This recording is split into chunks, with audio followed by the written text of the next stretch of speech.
So guys, I don't know if many of you know, but I actually didn't start in tech. Up until about 3 years ago, I was training in plastic surgery. I know, that's a big business in Lebanon, right? Guys, it's a pleasure to be here.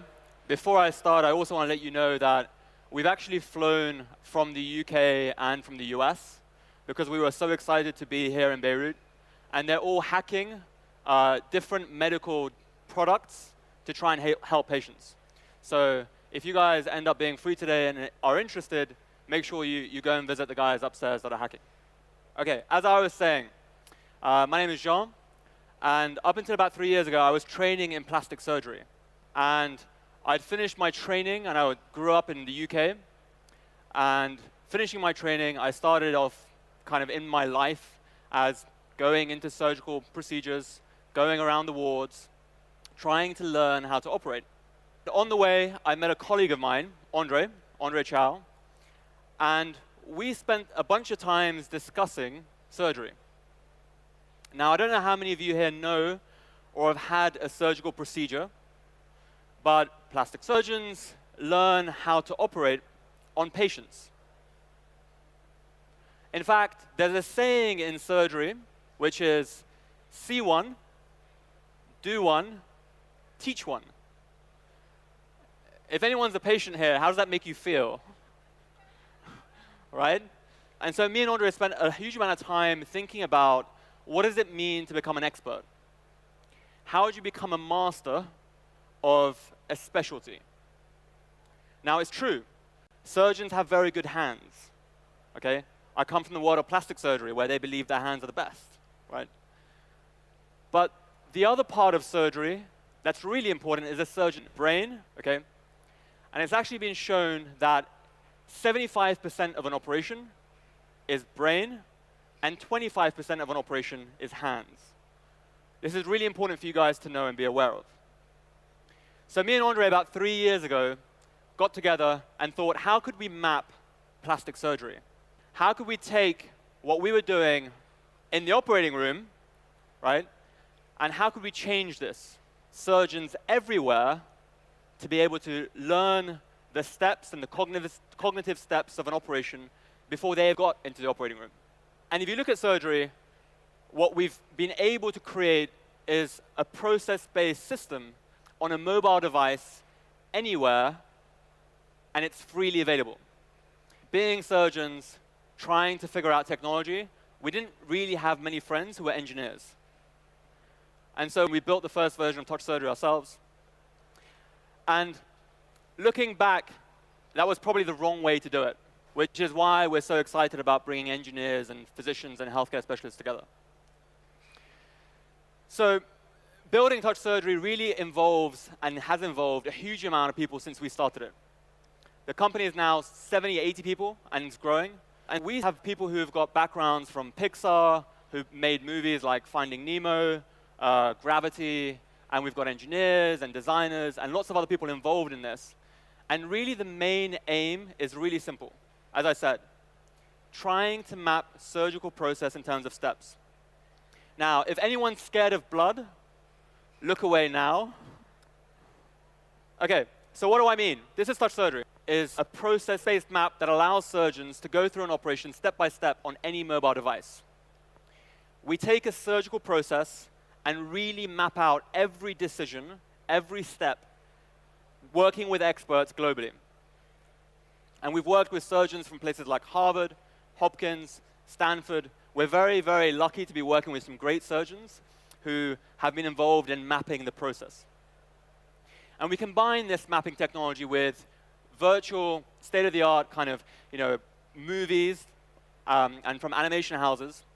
And we essentially try and get the procedure so clear that anyone can go through this. We can teach surgeons the steps of an operation, but we can also test surgeons. And this is really important.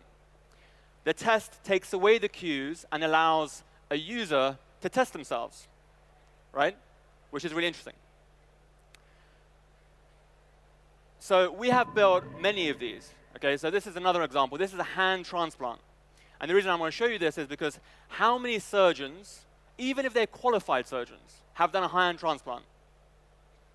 Not a huge amount. And for a surgeon in Lebanon, right, be able to learn how to do a hand transplant, they're going to have to travel, go to a course, do a cadaveric course, try and understand the concepts, fly back, and then try it on a patient.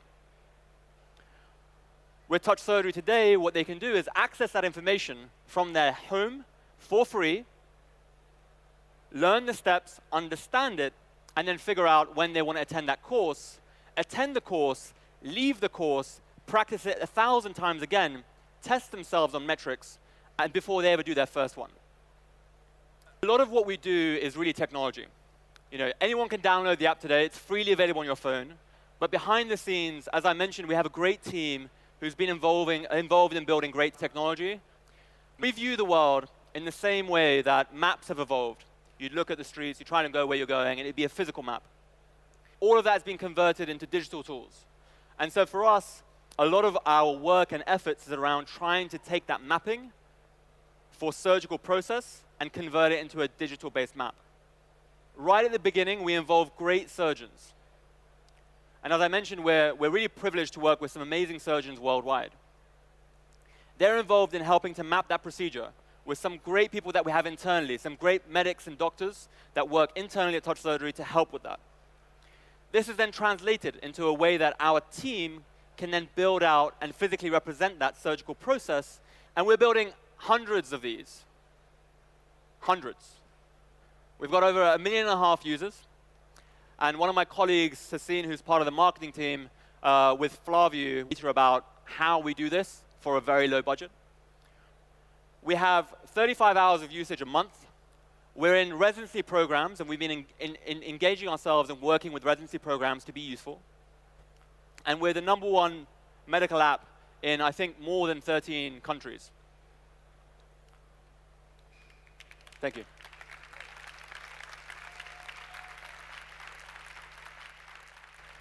No.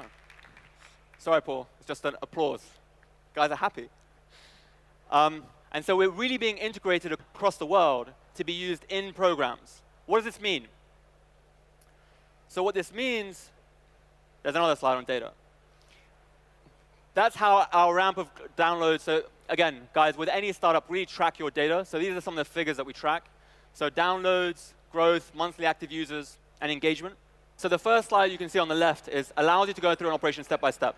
Okay, so you can go through this procedure. And then you can test yourself. And the test begins with an algorithm that can evaluate your knowledge. And then if you pass, and if you score at the same level as an expert, you can claim a certificate. Okay, I won't keep this on too long because I can see people fainting.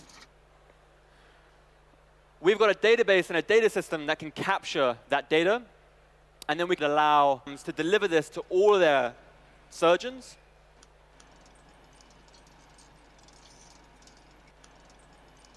And issue certificates. So, for example, this is an example of a certificate that's being issued at Hopkins, and these certificates are now being used to help surgeons before they get into the operating room. And as I mentioned, we're in many residency programs in the US and are growing. And I wanted to talk to you guys a little bit about some of the academic research that we do. A lot of people in medical products, okay, often refer to something as the research or the evidence. This is really important. It's important because, you know, ultimately, a tool has to be really valuable and has to be demonstrated as a valuable tool to any system. Okay, there's no point integrating tools to help, you know, medical professionals or help patients without there being any real evidence that these tools work. And so some of the studies that we've done are face, content, and construct validity studies. I'm going to explain it, okay? So what this means is that experts who've taken Touch Surgery, and these are guys who do operations day in, day out, they were asked to rate a procedure and see whether that procedure fits. So how real is it? Okay? Is this a little Finding Nemo movie, or does it feel more real, like a surgical procedure? And as you can see, it rates very highly. On 3 different procedures, it's really interesting about the data, right?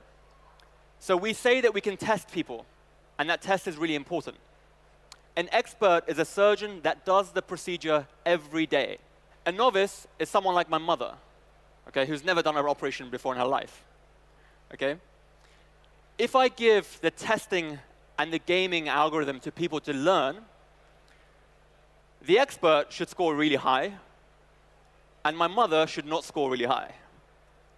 Okay? If that ability to distinguish between those two categories doesn't exist, then you've not really built a product in the right way. And so as you can see, we effectively distinguish between experts and novices, and these are statistically significant data points. I'm not going to bore you with too much science, but we've also shown learning curves, and we can take someone from a novice to an expert within about 5 hours.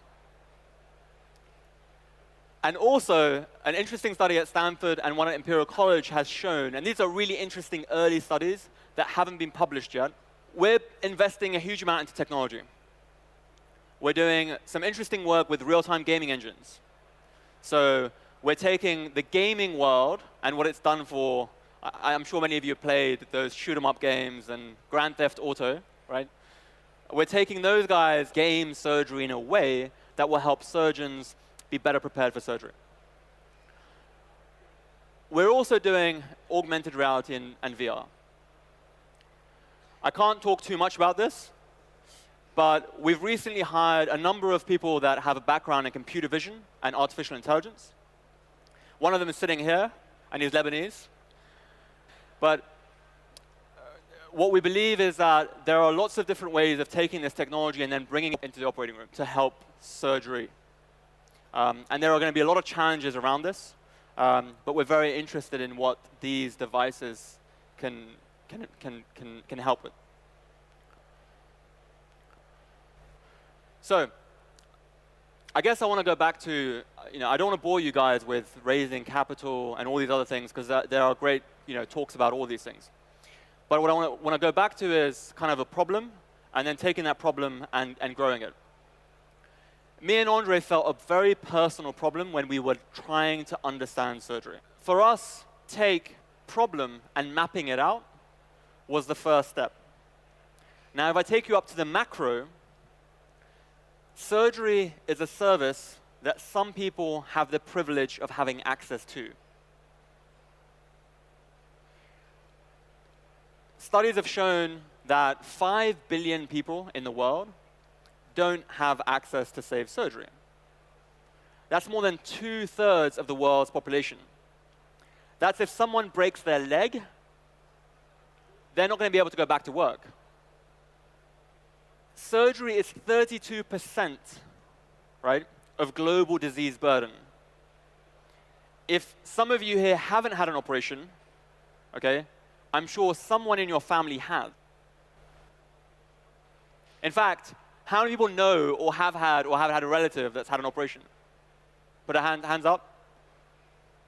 People don't go and have an operation and feel, happy on the day. They're anxious, right? There are not enough surgeons in the world. There are not enough experts. There are a lot of problems that go wrong with surgery. Some of those problems can't be controlled. Some of those problems should be controlled. And so, as I look at the world of healthcare, I think, understand your problem and understand how you're going to build technology to help solve the problem. And we're a very problem-led company, not a technology-led company. People don't look at this room emotionally and think, wow, what a beautiful place to be in. My next holiday is going to be in the operating room, unless you're having a plastic surgery procedure, right? There are holidays for that, apparently. But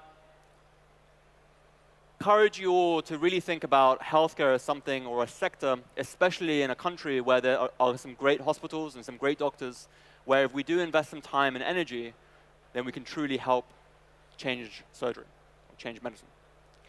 Thank you, everyone. That's my last slide.